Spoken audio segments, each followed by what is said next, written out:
Hello, hello, hello. This is Tamika, Seaton, President and CEO of Grow Your Nonprofit, where we help small, startup, and stagnant nonprofits grow through fundraising strategies, strategic planning, and so much more. Guys, you're in for a treat. We have special guests here, Matt and JJ. They are with the Children's Advocacy Center of Southwest Florida. They will tell you all about the programs and the amazing impact that they're making in the lives of so many at-risk youth in our community. But before we get started, I'd like to thank the sponsors of my podcast. Hodges University with a campus in Fort Myers. Stay near, go far. They change lives for the better. Trinity Life Foundation, helping at-risk youth in Naples with their enrichment program, AVID. That stands for the Associations of Haitians Living Abroad. They just opened an amazing center right here in the beautiful Southwest Florida, where they will help you with immigration support, utility, rental assistance, and so much more.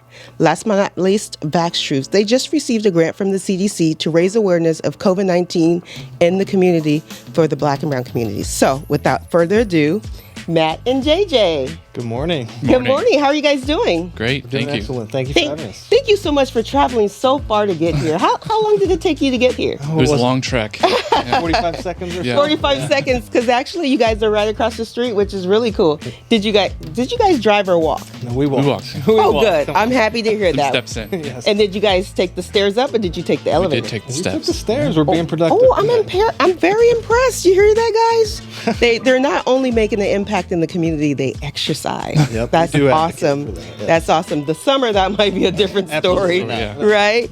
Right. So Matt, we'll get into your agency, but let's share a little snippet about yourself, because nonprofit is special, right? It is. I know I'm originally from Los Angeles, so when I moved to Southwest Florida, I was in banking, I was in government, and I got recruited to nonprofit. I never thought about nonprofit as a career, and I ran two nonprofits, and then I decided to go out on my own as a consultant. So how did you get into the nonprofit world? Because I know males in the nonprofit world is very, very rare. Yeah, absolutely. It's pretty interesting, actually. I've only actually been in the nonprofit world in this capacity for a little over a year now. Oh, okay.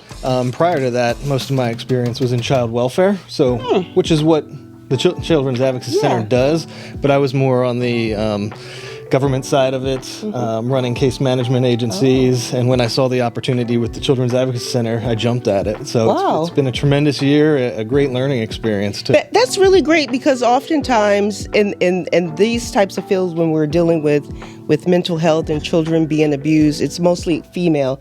So to have that male figure, that's great, because sometimes, I hate to say it, most of the times the perpetrator is a male. So it's great to see a positive male figure that's actually trying to help them, which I know makes a real difference in the child's life. Yeah, we've definitely seen, and JJ will tell you a little bit about himself, but he comes from a similar past as mine. So we've definitely seen, us being males, we have a little bit more different ability to connect with fathers and some of the clients that we encounter. I spoke with someone last year about abuse and mental health and autism, and they said something really interesting, that girls actually have the ability to hide it better than boys do. And I was like, well, why is that? How can they do that? But it was really interesting. So JJ, how did you come about getting into the nonprofit world? So I went to school for criminology and criminal justice, and they had a program. I went to the University of Nebraska, and they had a program where if you worked at the penitentiary, the state penitentiary, they would pay your tuition. Oh, I like that. You're smart. Right? You're smart. So I did that for a while, but then I came to learn that, the shift work and stuff like that really wasn't for me, especially as I've gotten my own family and stuff. But so I got into investigations down here with Department of Children and Families, and just kind of grew from that, just kept climbing the ladder. I got into quality management and then outreach, and then in the case management aspect of things. But then you really start, as you do that for longer, you really start to want to kind of get out there and stop people from coming in there. So when I saw the opportunity for the director of prevention position at the Children's Advocacy Center, I jumped right at it. So before the interview, I was doing a little research, and I found something to be alarming, and it makes sense. So children who have been abused, they're 3 times more likely to abuse alcohol, drugs, and they're 2 times more likely to drop out of school. So with your program, how is that number reduced? Sure. So, as I believe you know, April's Child Abuse Prevention Month. So one of the things we've really been focusing on, particularly in the last year, is that prevention aspect. So for the last 40 years since we've been around, we've always been doing abuse determinations and then treatments. So trauma treatments, therapies, things of that. So in the last year, we've expanded a lot of our prevention efforts. So JJ has a couple new programs that he's working on for prevention, as well as expanding his parenting program. And then we also have an awareness and outreach prevention that with the help of some of our funders, we've actually been able to get out into the community more, where we've been identifying curriculums that we want to use to teach not only children about prevention strategies, but adults about prevention strategies. So the goal is we don't want to see kids, honestly. Right. We don't have to see them. We don't want to see them. And JJ always says, his goal is to not have a job eventually. I like that. I like that. I'm going to end child abuse the week before I retire. Right? Yeah. So I have a victory lap. Yeah. I like that. I like the mindset shift rather than being reactive, being proactive and trying to prevent it, before it begins. So that's really great. I know you guys are involved with a lot of partnerships. JJ, tell me about the partnerships that you, partner with other nonprofits for therapy. I know there's the PAUSE program, the East United Way House. Right. Yeah. So we do a lot of our stuff is internal. So a lot of our counseling and therapy services are done internally. But we do have our outreach programs that we're working on, and we've partnered with the Golisano Children's Hospital to take our parenting classes that were used to just be in our center, and now we're able to take those out in the community. That's awesome. So we've started those at local community centers. We've started those. We're going to be starting those in the jail later this month or early next month for the fathers that are incarcerated in there. It's a service that they weren't getting. So a lot of the barriers we see are transportation and time constraints. So by being able to take our services out and about into the community, it's making us it's creating a lot more reach for us to get to more people. That's awesome. And I was also looking at your parenting course, and I know as a parent, I have 2 adult children. They don't come with a manual. You sort of figure it out, and then when they become teenagers, they tell you they hate you, and what a terrible job. And I'm like, well, you didn't come with a manual. Right? And then I didn't ask to be born. The whole. I don't know how old your kids are, but they'll eventually say that to you. We're getting there. You're getting there. So, with that said, what tell me specifically, what does the parenting class entail? Because I like that. I think that's really interesting, especially with teen moms. And our culture is different. I know when I was growing up, it was normal to have 2-parent households. It was normal for your parents to be married. It was normal. I know when I would do something in the neighborhood, my neighbor could spank me. Absolutely. Our teachers could spank us with a paddle, and all of that is gone. So that level of respect isn't there anymore. So what are you guys teaching parents, I guess? I think JJ's probably the best man to speak about that. So our parenting program, we use a program called Nurturing Parenting. It's been around since the 80s. It's an evidence-based program, so that means it comes with the pre and the post-test. So we see people, we come in, and the same thing you said, I do their intakes with them, and I tell them, I know you're not excited to be here, but there's a lot of really good stuff to learn. I've taken stuff from that class myself that I still use every single day as a parent. So we can be very, very flexible with that curriculum as long as we're, abiding by the fidelity of the lessons, right? So they come with bullet points of your main bullet points of each lesson. And so what we kind of tell our staff teaching those classes is you can be creative, you can be flexible as long as you're hitting those bullet points through that. So we offer 13-week programs for dependency classes, which means people that are involved with the dependency system, which means they've either lost custody of their children or they're on very thin ice through the court, so they're being asked to complete some tasks. We offer 16-week classes for those same parents that are dealing with substance abuse issues. Those extra 3 weeks we'll go over dealing with recovery while you're working on, reestablishing your family and getting everything back together. And then we offer our community classes, which we can offer in 8 or 12-week cycles. So all of these are free. All of these services are free. Totally, those 8 to 12-week classes are voluntary. Anybody can take those. We get a lot of people through family court. We get a lot of new parents that want to do that. We get a lot of referrals from the hospital who are great partners with us, Golisano Children's Hospital, on our community classes. So we have 25 classes right now. We do them online. We do them in person. They're 5 days a week, including Saturday mornings. We do them in English, Spanish, Creole, and we even right now have a Vietnamese class. So really, wow, Right. That's really cool. That's really cool. So Matt, I read that you guys are in the Pine Manor after school program.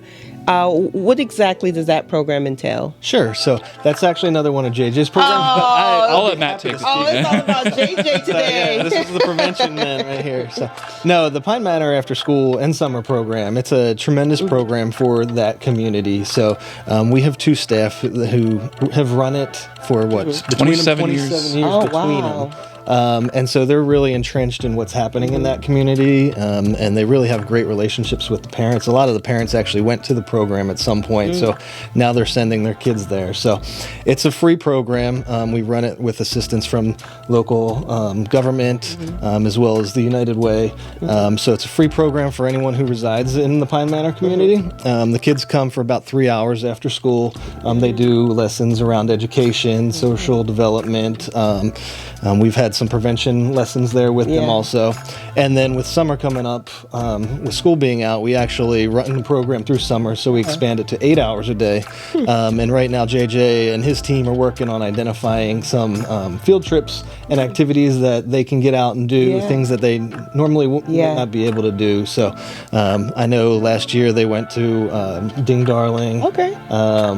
Sometimes they go to like Sunsplash or, activities like that. So it's a good mix, I think, of education but fun. So, but yeah, they run it year round. So. Yeah. So why Pine Manor? Did you guys do some sort of like data analysis and say, well, this is the area that needed the most because we see more cases in this area? Yeah, it's one of the neighborhoods that was targeted by the county, identified due to high crime rates, truancy, drug use, some gang activity, stuff like that. So we're really giving those kids a super safe place to come. A lot of them are going home alone, or they're going home to single-parent households.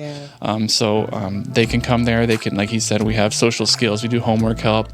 The one I always love to tell people is the reading dogs. We'll take dogs from our other program, our Beasley's program, and we'll take them there, and the kids are able to read books to the dogs. Oh, that's so cute. When you're learning to read, we all probably remember those days where we were learning to read, and it can be intimidating to stand up in front of your friends. So what we'll do is we'll bring the dog there, and the kids can read to the dog there, just in private, just them and the dog, and the handler for the dog, and they love it, and it helps build their confidence, and it's That's really cool. That's really cool. Is there any outreach to teachers? Because I know when my kids were growing up, and and I would spank them, and they got to a point where they told me that their teacher said if I spanked them, then they can report me. And I'm like, what? If I told that to my mother, she would say, get out the house. And I'm like, okay, so the teachers are reaching the kids, but then the kids use it against the parents. Yeah. So any outreach to teachers or education? Yeah, that's something that we've been working on through our community awareness and outreach program. So that's one of our newest programs that we really started focusing on mid last year in 2022. And so it's a program called Darkness to Light, which is an adult education program, and it's really designed it can be any adult, teachers, just anyone off the street, really designed to help them understand that these things go on in our community. So it's about 2 hours long, walks them through some identifying factors that, you might miss if you don't know. And so we've had some teachers come through some of our public community classes, but we've really started to reach out to the Lee County School District. We've done some trainings through private schools. We're doing some trainings for summer school, summer programs coming up. So it's really a good program. It's brief, but everyone who's come through it says, hey, you know what? I've never thought about that. I've never, looked at my school and said, hey, there's places in here where adults who shouldn't be around kids might be able to get them. So that's called Darkness to Light. So that's one of our initiatives. We're having a community training next week, I believe, on Tuesday, down at the Collaboratory. But like I said, we are trying to get into some of our schools. So before we wrap up, how could the community help? I know April is Child Abuse Awareness Month, but the truth is it's all year, right? Absolutely. So what could the public do to help your mission to help prevent and prevail over future abuse of children? Sure. So I think attending one of our sessions, our Darkness to Light sessions. We are looking to take those out more into the community. So on our website, we have a listing of our current schedule of events. So attending that just so they have an awareness that it's going on.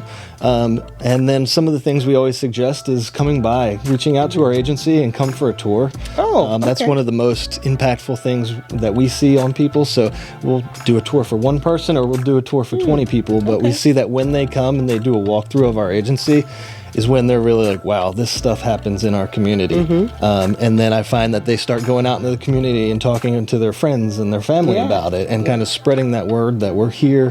This is the work that we're doing. So I would encourage anyone to reach out to our agency. We will do a tour for one person or 20 people. And how could they reach your agency? If you could tell us your website and any contact information. Sure. It'll show on the screen. Yeah, so our website is www.cac-swfl.org, and they can go there, they can see any of our programs that we do and get a little bit more information, or they can call our main number at 239-939-2808, and then they'll be directed to whatever department they want to get a hold of, or we have staff who can just answer their questions if they have them, or if they want to schedule a tour. JJ, how could one support your organization? Say a millionaire is sitting at home and they're so bored and they don't know who to donate their money to. How should they donate to the CAC? So the best way to do that is to call our main number. What we generally would encourage them to do is come do the tour, but then they can speak to myself. We also have a community development director who is charged with doing all that nonprofit fundraising stuff. So her name is Rachel Peacock. So we would put them in touch with her, and then she would really coordinate that. Okay, very good. So any last words or something someone would be shocked to realize or know about abuse, or just anything you like to share? Right. The stat that we keep telling everyone, especially during April, is that 1 out of 5 children will be abused in their lifetime. By age 18, I read that. Which is shocking when you're not in the field and you don't see it every day. So it's just being aware of that, and it really does take a village. It does take, you always need to have your eyes open and your ears open, and just remember that, especially in the state of Florida, everybody is a mandatory reporter. So just be aware of everybody's, So if someone sees a child being abused and they don't report it, they could be incarcerated? They could face punishment. You hear that, guys? You get in trouble. You better report all the abuse. Right. So it's better safe than sorry. There are people who are out there, and it's their job to check into that and look into it. So just to be aware and keep your eyes open, and that's what these trainings that Matt had talked about too are really good about, is just making sure you're aware of those signs and being able to recognize things that you might not know otherwise. So if a parent can't reach your class, or someone, say they're watching from another country, what advice could you give them as to what those signs are? Some of the signs that you see in a child that say, hey, I need to look into this a little bit further. Behavior changes is a really big one. One of our newer programs, Kayla's Club, is our spokesperson for that. Her name is Kayla Peck, and she is a very, very brave survivor of sexual abuse as a child. And one thing she always says is that she was telling people without telling them through her behavior changes. She was getting kicked out of her before school programs, her after school programs, just things that all of a sudden like a switch flipped and it just wasn't her. And she feels that she's gotten older that was a way of her kind of screaming for help, but just at the time, the education and what people thought, it just wasn't the same as it is now. So drastic and sudden changes in behavior, being closer to people. Most victims of abuse know their abuser. Very rarely is it a total stranger. So you're right. Just being aware of who your children are around, who they're spending time with, who's asking to spend time with them, it's behavior changes, things like that. Interesting. And I know you're not a psychologist, but from your experience in the matter, JJ, you could chime in. Why do you think it's so hard for children to tell an adult that they're being abused? Sure. I think it's almost like the shame that goes along with it. The children feel that they've done something wrong, that it's their fault that this is happening to them. So they tend to just keep it. I don't want to get in trouble. It's my fault. If I tell somebody, they're going to yell at me, and so I think they just tend to keep it inside until it comes out.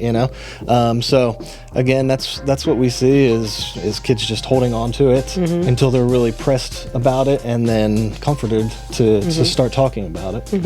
And I know we said we're going to wrap up, but this is so good. JJ, if you could speak to a child, if you could look in the camera and maybe tell them that they're not alone, maybe there's support out there, and how they can go about getting help and still be protected, because I know they're probably afraid, because like you said, it's probably someone they love, and they probably say, oh, I'll kill you, or I'll kill your mother, or something like that if you tell. Yeah, I think, like you said it best, they're not alone. They're not. This is more common than we'd like to admit, right? Yeah. This does happen, and there are so many good people out there. Always look for the good people in any situation, but in this too, there are so many people that you can trust, that you can talk to, your parents, your teachers, school resource officers, counselors, anyone out there. There are so many good people that are ready to help you, that are willing to help you, and not just in that moment, as moving forward too. A lot of these kids do need a lot of services after the fact. They do need counseling, they need therapy, they need to know that it's okay, it's going to get better too. So there's a whole army of us out there ready to help. So just find that good person and speak to him, and the rest will take care of itself. Yeah. Well, thank you, JJ and Matt, for taking the time out of your busy schedules to come on the Grow Your Nonprofit podcast and share your wealth of knowledge and the impact that you're making in the community. Absolutely. Of course. Thank you so much for having us. So guys, you heard it here first. Another nonprofit right here in the beautiful Southwest Florida, making an impact in the lives of the most vulnerable, our children. They are our future. So please support CAC. Reach out to them. You see their website here on the screen. See if you could support. And it's just not about financials. Maybe you could get involved by becoming a volunteer, maybe becoming an advocate, just to make a difference, because you never know. That child might be the next president of the United States. So this is Tamika. I'm signing off. Thank you, and stay tuned for more Grow Your Nonprofit podcast.